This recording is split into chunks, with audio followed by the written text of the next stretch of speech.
dibawakan khas kepada anda, Kaffa Penang Prime Time.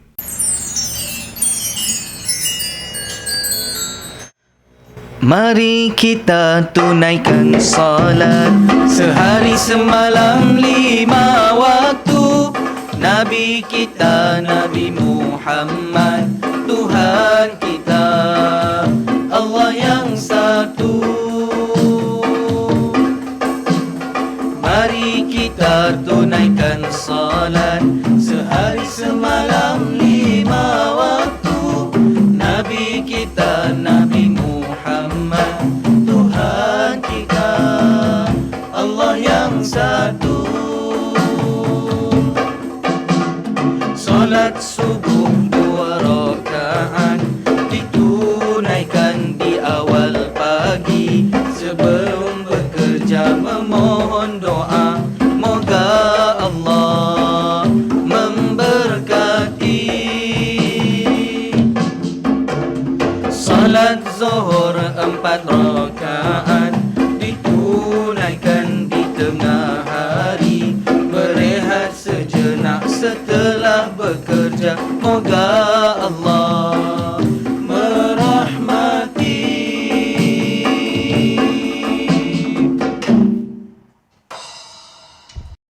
Bismillahirrahmanirrahim. Assalamualaikum warahmatullahi wabarakatuh. Alhamdulillah, kita sekarang bersiaran di YouTube channel Kaffa Penang dalam Kaffa Penang Prime Time. Adik-adik sidang penonton yang dirahmati Allah Subhanahu Wa Taala sekalian, apa khabar? Saya doakan adik-adik sidang penonton yang sedang mengikuti program kita pada hari ini dimurahkan rezeki dan diberikan kesihatan oleh Allah Subhanahu Wa Taala. Baiklah, adik-adik yang sedang mengikuti program pada hari ini, jangan lupa pastikan anda semua like, share dan subscribe channel kita. Moga-moga bermanfaat, dan pastikan anda semua menekan butang loceng untuk mengetahui video-video terkini daripada Kaffa Penang. Untuk makluman adik-adik, setiap pada hari Isnin atau hari Selasa, kita akan keluarkan video PDP dan akan dirumuskan pada hari Rabu, iaitu dalam Kaffa Penang Prime Time pada hari ini. Baiklah, saya yakin adik-adik semua dah bersedia untuk program kita pada petang ini. Jangan lupa pastikan di tangan adik-adik semua sidang penonton ada buku dan pen untuk mencatat nota. Jom sama-sama kita berikan tumpuan yang penuh, dan jangan lupa adab menuntut ilmu itu jangan dilupakan. Baiklah, tanpa membuang masa, bersama-sama kita pada petang ini adalah penceramah yang tidak asing lagi, iaitu yang berbahagia Ustaz Muhammad Syafi bin Yusof Ghani. Assalamualaikum Ustaz. Assalamualaikum warahmatullahi wabarakatuh. Ustaz, sihat? Sihat, Alhamdulillah. Macam mana perjalanan norma baru dalam tempoh PKP ni Ustaz? Alhamdulillah. Ustaz, sekarang ni dalam norma baru ni banyaklah benda-benda yang kita terpaksa normalisasikan dia. Mungkin sebelum-sebelum ni kita tak biasa dengan benda-benda yang melibatkan gadget, benda-benda yang melibatkan audio dan sebagainya. Sekarang ni alhamdulillah banyak pendedahan terbaru yang kita dapat, dan kita rasa PDPR kita akan lebih menarik lagi lah pada masa-masa akan datang, insya-Allah. Insya-Allah. Saya mengucapkan terima kasih di atas kesudian Ustaz bersama-sama dengan Kaffa Penang kita pada petang ni. Baik Ustaz, macam mana dengan perjalanan PDPR di sekolah Ustaz? Perjalanan PDPR tu alhamdulillah dia berjalan. Setiap minggu ada jadual lah untuk setiap mata pelajaran. Hari Isnin ada mata pelajaran dia, hari Selasa ada mata pelajaran dia. Dan masing-masing guru tu akan sediakan bahan-bahan lah pelajaran dari segi, ada yang dalam bentuk Google Meet-nya, ada yang dalam bentuk Google Form soalan dan sebagainya. Alhamdulillah, respon yang sangat baik lah daripada anak-anak kita di sekolah tu, insya-Allah. Baik, insya-Allah Ustaz Safi, sebagai mukadimah kita pada hari ini berkaitan dengan tajuk solat, boleh Ustaz ceritakan sikit apa yang ada dengan solat ni Ustaz? Dipersilakan. Baik, bismillahirrahmanirrahim. Assalamualaikum warahmatullahi wabarakatuh. Alhamdulillahirabbil alamin. Wassalatu wassalamu ala asyrafil anbiya'i wal mursalin wa ala alihi wa sahbihi ajma'in. Subhanaka la ilma lana illa ma 'allamtana innaka antal alimul hakim. Rabbi shrah li sadri wa yassir li amri wahlul 'uqdatam min lisani yafqahu qawli, amma ba'd. Terima kasih pada Fadil Ustaz Man selaku teman bicara kita pada hari ini, dan seluruh sidang penonton, anak-anak, ibu bapa yang sedang bersama-sama dengan kita di dalam program Kaffa Prime Time ni. Ustaz harapkan kamu berada dalam kesihatan yang baik dan dipelihara oleh Allah SWT daripada semua wabak, bencana dan sebagainya. Baik, untuk perbincangan kita pada hari ini adalah berkaitan dengan kelebihan ataupun apa yang ada dengan sembahyang ni, pengenalan berkaitan dengan ibadat ni. Sebenarnya tanda kita adalah hamba Allah Subhanahu Wa Taala yang diutuskan oleh Allah Subhanahu Wa Taala kat muka bumi ni. Ada beberapa syariat ataupun peraturan-peraturan yang Allah Subhanahu Wa Taala tetapkan pada kita. Dalam banyak ibadah-ibadah yang Allah Ta'ala wajibkan untuk kita ni, antara ibadah yang besar dan ibadah yang sangat hebat itu adalah sembahyang 5 waktu ataupun solat. Seperti mana kita tahu, sedia maklum, semua ibadah-ibadah yang lain datang dalam perantaraan Jibril AS, datang wahyu, haji, puasa dan sebagainya. Tapi istimewanya sembahyang ni, kita kata ada apa dengan sembahyang yang hebat sangat ni, sehingga kita tahu peristiwa yang masyhur yang terjadi pada Nabi SAW. Itu adalah peristiwa Isra' dan Mi'raj. Antara, bukan salah satu, antara sebab yang Allah SWT jemput baginda Nabi SAW untuk Isra' dan Mi'raj, untuk bagi anugerah sembahyang. Yang kita tahu dulu asal dia kan 50 waktu, kemudian dikurangkan sampailah 5 waktu sembahyang ni. Dia sebenarnya Nabi SAW sebut pada kita tentang sembahyang ni, dia boleh kita umpamakan pentingnya sembahyang ni, ataupun ada apa kita nak cerita berkaitan sembahyang ni, adalah berkaitan dia macam satu kemah atau satu rumah yang ada 5 tiang. Kalaulah 5 tiang tu dia berdiri dengan elok, dengan kukuh, maka rumah tu dia akan berdiri dengan elok. Kalau kemah tu dia tak cukup tiang, kamu pernah kan pergi camping ke, tengok dulu masa kurikulum kita pernah buat kemah dan sebagainya, tak cukup tiang atau tiang tu tak kemas, dia akan rosak dan runtuh kemah tu. Macam itulah sembahyang ni, dia seumpama macam rumah kita, agama kita. Kalau sembahyang tu kita jaga bagi elok, dia macam tiang yang akan pelihara agama kita bagi elok. Sama macam Nabi SAW sebut dalam hadis, as-salatu imaduddin, faman aqamaha faqad aqamad-din, wa man tarakaha faqad hadamad-din. Sembahyang ni dia macam satu rumah lah. Siapa yang tiang untuk agama ni, siapa yang bina sembahyang dia bagi elok, maka kita akan tengok rumah dia tu, agama dia tu akan berdiri cantik. Tapi andai sekiranya orang tu abaikan sembahyang dan sebagainya, kita akan lihat bagaimana rumah agama kita sendiri tu dia akan runtuh dan tak kejap dan tak mantap. Itu benda-benda yang kita kena jaga berkaitan dengan sembahyang ni. Dan berkaitan dengan ibadah ni juga, dia kata Allah Subhanahu Wa Taala, orang yang sembahyang ni dia seolah-olah sentiasa ingat pada Allah Taala. Sebab dalam Quran Allah Taala sebut, wa aqimis salata li dzikri, sembahyanglah supaya kamu ingat dengan aku. Maknanya kalau kita ni jauh diri kita daripada sembahyang, kita jadi orang yang tak sembahyang, seolah-olah hubungan kita dengan Allah tu makin lama makin jauh, antara makhluk dengan Khalik. Allah Taala cipta kita, jadi ada gap, ada besar jauhnya kita. Tapi kalau orang tu selalu sembahyang, besarnya sembahyang ni di sisi Allah SWT, sehingga orang yang sembahyang seolah-olah dia sentiasa ingat Allah. Hubungan di antara hamba dengan Allah tu dia akan makin rapat lagi, insya-Allah. Itu sebagai pengenalan mukadimah lah kita, Ustaz, berkaitan dengan sembahyang ni. Baik, insya-Allah kita akan berhenti rehat seketika. Kita akan kembali selepas ini. Mari kita tunaikan salat sehari semalam 5 waktu. Nabi kita Nabi Muhammad, Tuhan kita Allah yang satu. Salat asar 4 rakaat ditunaikan di waktu petang. Hidup sihat jadikan amalan agar kuat beribadat. Salat maghrib 3 rakaat ditunaikan di waktu senja. Berjamaah kita dirikan memakmurkan rumah Allah. Salat Isya 4 rakaat ditunaikan di malam hari. Selesai sudah 5 waktu, Tuhan akan menyayangi kita.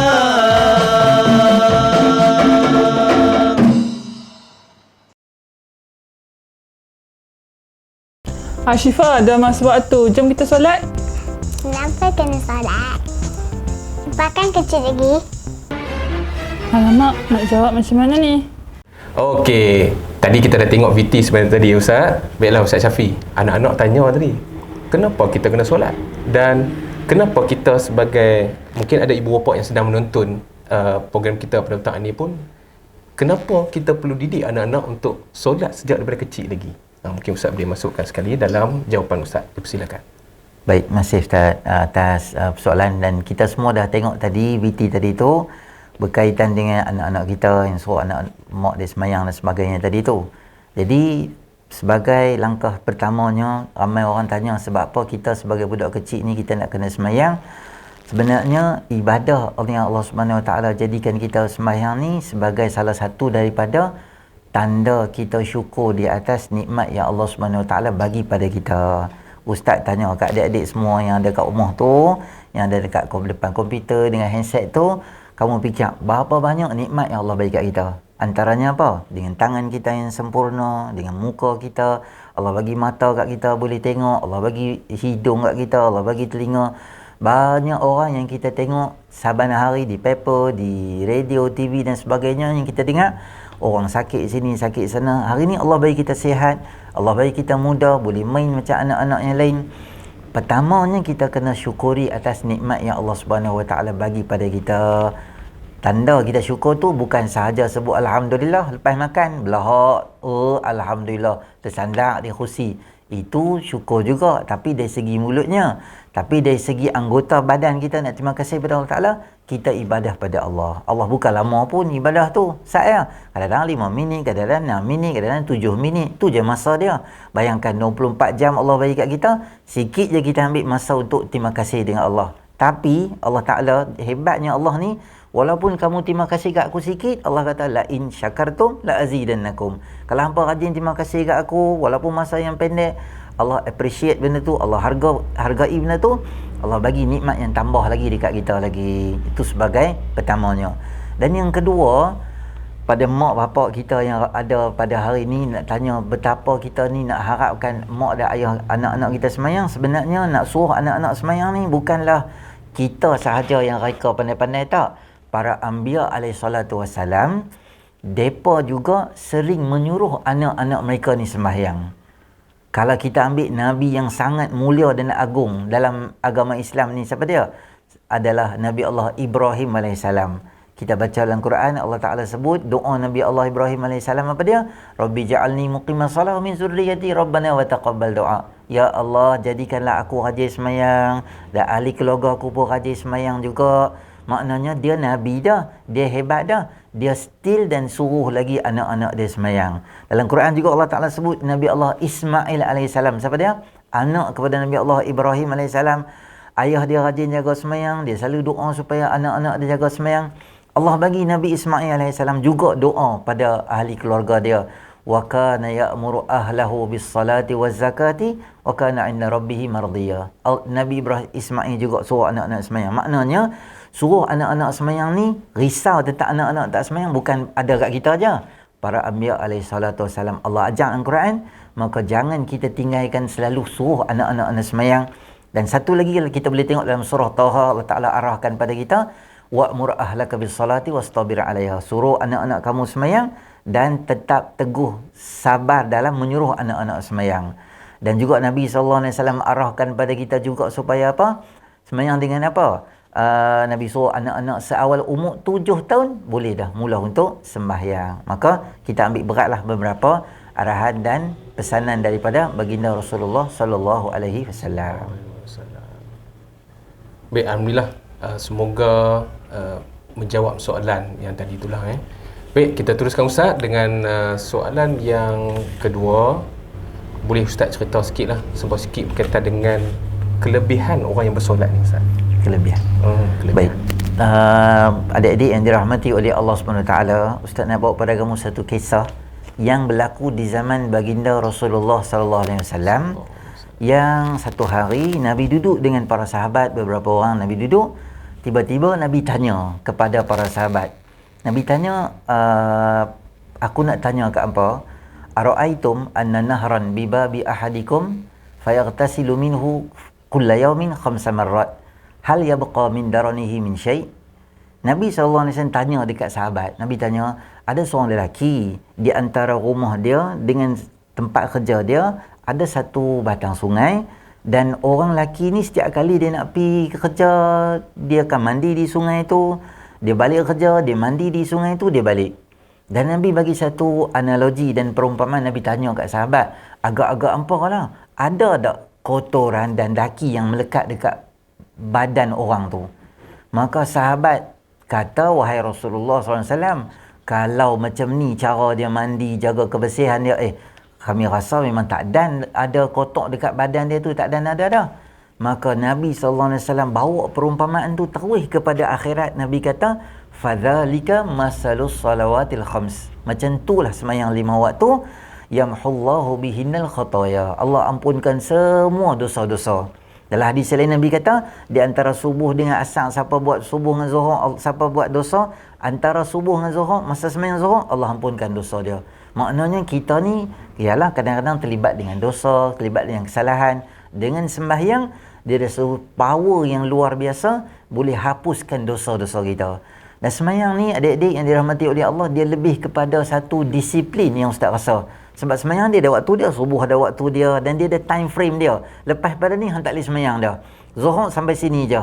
Maknanya dia ajak kita disiplin. Kita di rumah sekarang ni kan, kita buat PDPR kan, cikgu ada ajak pukul 9, pukul 10. Banyak ustaz tengok kadang-kadang cikgu mengajar pukul berapa, dia masuk pukul berapa. Kadang-kadang dia on saja, dia tutup radio ni apa video dia tu, dia jalan sini, dia pergi kena kopi lah, relax apa semua, cikgu mengajar seorang-seorang. Kadang-kadang cikgu dah mengajar lama, dia tak masuk. Waktu dia tak tepat. Tapi kalau orang Islam yang dia selalu jaga sembahyang, dia didik dah. Oh, time ni sembahyang zuhur, time ni sembahyang asar. Maka benda yang dia buat dalam sembahyang tu, dia boleh adaptasi di luar pada sembahyang dia, maka disiplin akan ada. Kalau disiplin ada, dia tak jadilah kelang kabut dalam hidup dia. Dia suka buat benda last minute. Kadang-kadang cikgu nak kerja sekolah esok, hari ni PDPR kena tangkap gambar, hantar ke WhatsApp ke Telegram cikgu. Lagi 3 minit nak habis waktu, baru dia kelang kabut buat. Dia haru mak dia cari pensel tak jumpa, dia buat apa cepat-cepat. Yang ni Islam tak ajak. Tapi orang yang selalu sembahyang, Ustaz tengok disiplin cantik hidup dia tu. Ada waktu yang dia buat, ada waktu yang dia tak buat. Sebab apa? Sebab Islam ajak melalui sembahyang dengan kita tu, Islam ajak pada kita supaya apa? Supaya dapat jaga waktu kita. Dan yang ketiga yang paling penting sekali adalah orang yang sembahyang ni, Allah jaga dia daripada masuk dalam api neraka Jahanam. Ada sekali orang-orang yang duduk dalam syurga, dia tanya kat golongan yang duduk dalam neraka, ma salakakum fi saqar? Ramainya apa dalam neraka, sebab apa ni? Antara jawapan dia apa? Qalu lam naku minal musallin. Kami ni jenis tak semayang, subuh, zuhur, asar, maghrib, isyak, kami tak selalu tak semayang. Maka adik-adik, kita tak mau nak jadi penghuni neraka saqar. Allah pelihara kita, Allah jaga kita daripada benda-benda yang buruk nanti di akhirat. Dengan apa? Dengan ibadah pada Allah Subhanahu Wa Taala, ibadah sembahyang. Dan juga sembahyang di dunia ni Allah bagi lapang hati dia. Sekarang ni kan banyak kita dengar orang stres lah, ada kamu dengar ada bunuh diri lah, bunuh yang tu lah, jadi macam tak boleh kawal hidup dia. Allah Subhanahu Wa Taala akan bagi ketenangan pada orang yang selalu sembahyang. Allah bagi dia kebahagiaan dalam hidup dia ni. Dia tak jadi stres lah, bahasa kita sekarang depres ke. Dia tak buat benda-benda yang menjangkau daripada logik manusia. Dia ada masalah, dia pergi buat benda-benda yang tak baik dan tak bagus macam tu. Dengan apa? Dengan sembahyang paling tak ada, fardu 5 waktu tu kena sembahyang yang paling kemas, paling elok sekali.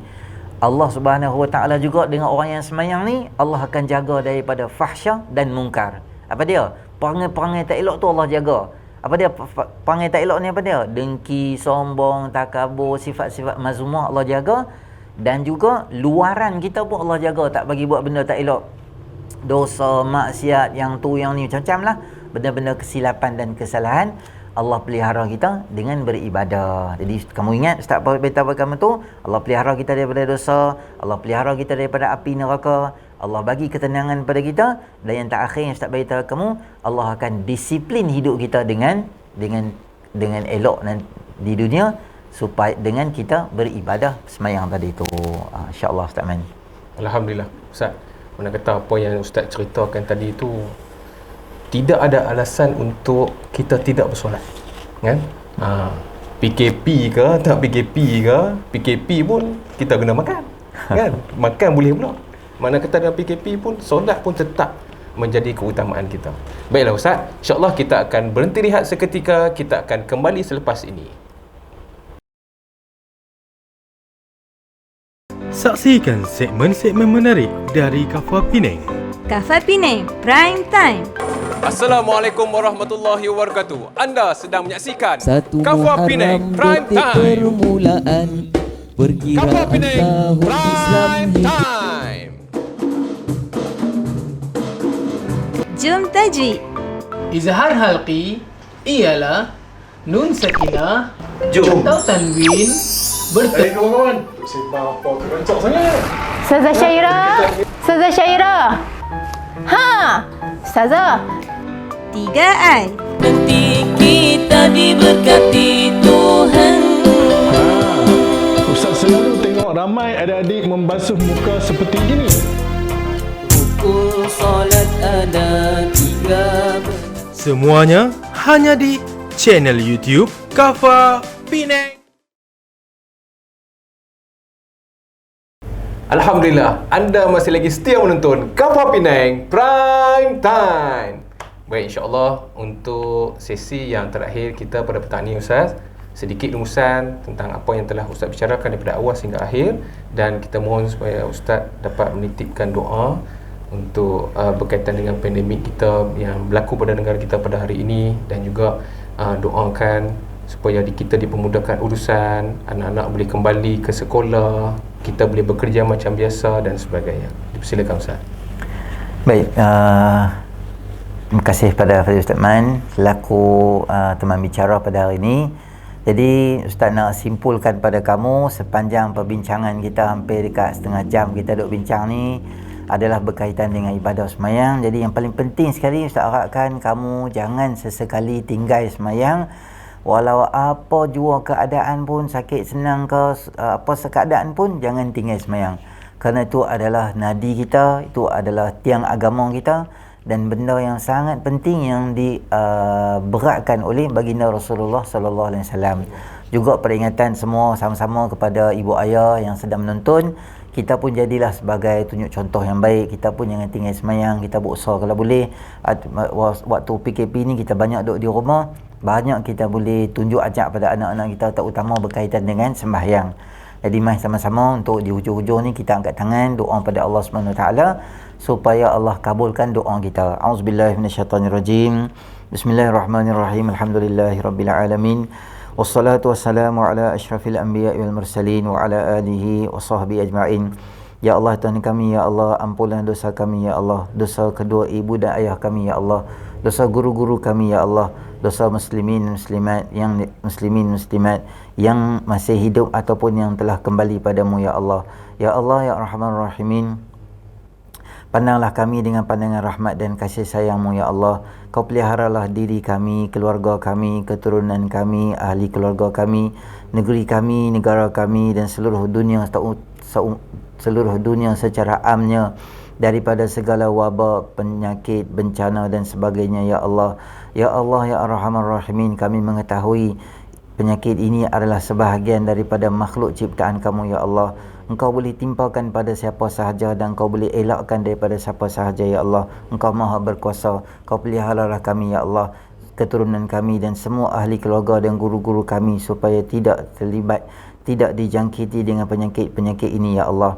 Ya Allah, ya Rahman Rahimin, andai sekiranya penyakit ini datang disebabkan dosa dan kesilapan kami, ya Allah, kami mohon tangan keampunan kepadamu, ya Allah, supaya Engkau ampunlah dosa kami, ya Allah, dan Engkau peliharalah kami daripada penyakit ini. Ya Allah, rindu kami untuk ke sekolah seperti biasa, untuk belajar dengan guru-guru kami, dengan berjumpa dengan rakan-rakan kami, supaya kami dapat kembali ke sekolah macam biasa, ya Allah. Ya Allah, ya Rahman Rahimin, Kau bantulah kami ya Allah, kau kabulkanlah doa-doa kami ini ya Allah.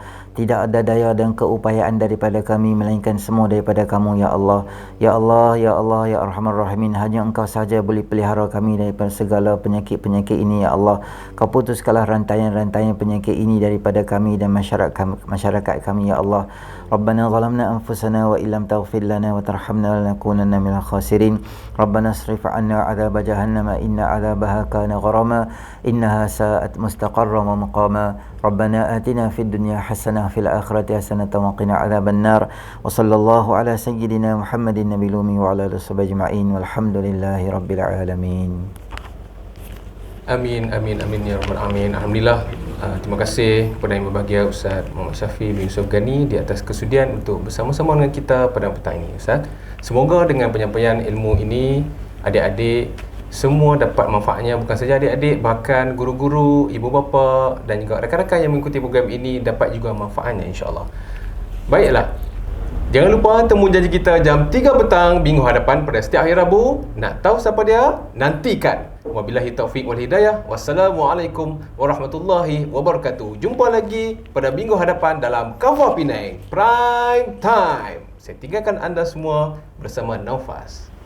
Wahai adik yang ku cinta, adik-adikku sayang.